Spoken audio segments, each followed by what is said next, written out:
So 55-year-old Mike Tyson tried to bait the 58-year-old Evander Holyfield into another flashback exhibition fight, even given a confirmation date, which has subsequently been denied.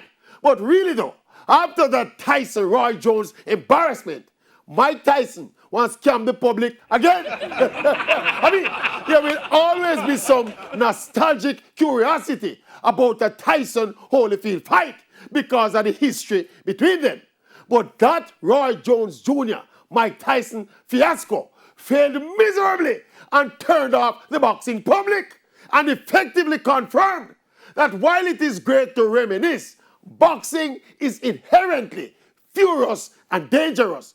You cannot have Masters League boxing and still call it boxing. You cannot box halfway. It has to be brutal to be boxing. Even the very concept of an exhibition bout is conflicting.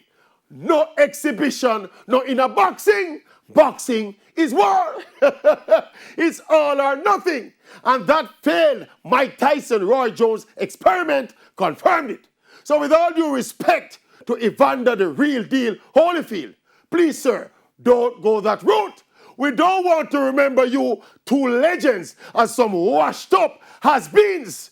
We want to remember you both as the champions and warriors you were. Yes, and that to that. Yes, and the might to yes, and the might. Yes, yes, yes.